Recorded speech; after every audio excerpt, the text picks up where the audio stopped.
You've got someone who wants to make the city safe again, who wants to make it clean again. Look, they cleaned out, I think it's 44 homeless encampments. Yes. No one was arrested. I mean, this is the nation's capital. It should look like the nation's capital, the shining city on the hill. That's D.C.'s top prosecutor, Jeanine Pirro, hitting back at Democrats who criticized the Trump administration's efforts to make D.C. safer and cleaner. Let's bring in David Scharf, trial lawyer and litigator. The point has been made that the crime rate has been dropping in Washington, D.C., but it's still far from what most areas would consider low, David. Well, that's exactly right. I think the most important thing is we need to remember that President Trump is not the president of the status quo.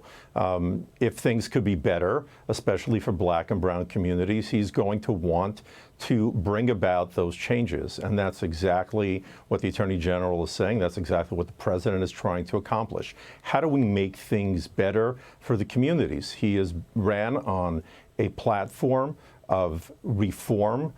He ran on a platform that police was going to make the lives of people easier and simpler, and he would deliver on the promises of our Declaration of Independence, that people would have life, liberty, and the pursuit of happiness. And that means to be in a world and a place where you can be free of crime, where you can go to work, where when your kids are going to go back to school in a couple of weeks, you're not going to be worried that your kid walking to school is going to be shot down, mugged, or killed.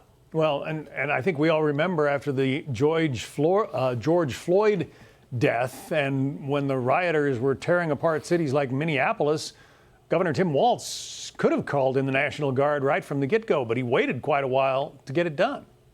And it was a disaster. I mean, it was something that the president was calling out from the sidelines at the time, that the National Guard should have been called in. We've seen it in our history. President Kennedy did it. President Eisenhower did it. President Truman did it. It's been done and utilized successfully. Sometimes it's done with the work and the assistance of the governors of the states that are at issue.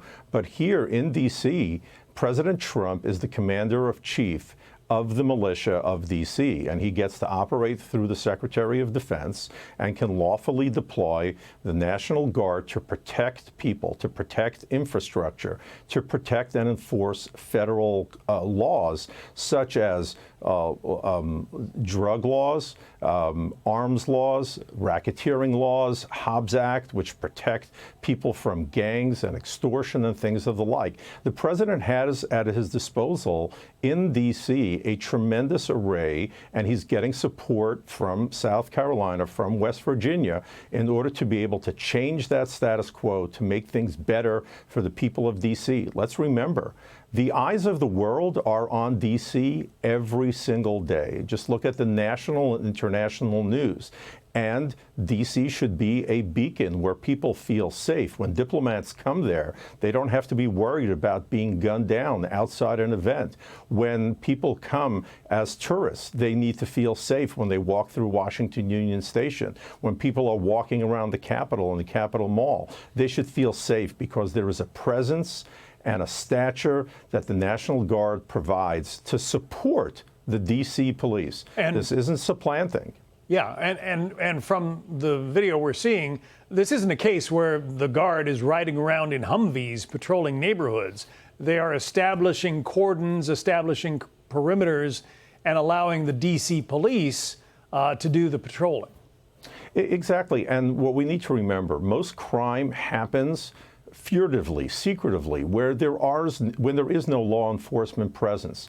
By giving the D.C. police the ability to deploy its assets and resources, by there being a presence of the National Guard in places where there was no law enforcement presence, it sends crime down.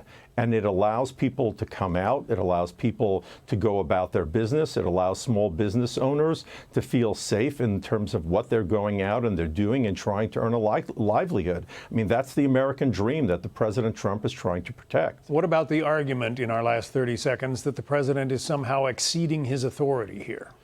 President has the authority under the Insurrection Act. And what people don't recognize that there are multiple sections under the Insurrection Act that gives the president the power to act with the help of a governor, in D.C. without a governor, to be able to protect life, liberty, and how people go about their lives. Fundamental rights are abridged, and the Insurrection Act, as well as other laws, the racketeering laws, the Hobbs Act that I mentioned before, gun control laws to stop illegal gun running, those are all within the president's power to work with federal law enforcement and to support the D.C. police force. We're going to see what happens. We will keep an eye on the crime situation in D.C. David Sharp, thank you. Thank you very much, John. Hey, Sean Hannity here. Hey, click here to subscribe to Fox News YouTube page and catch our hottest interviews and most compelling analysis. You will not get it anywhere else.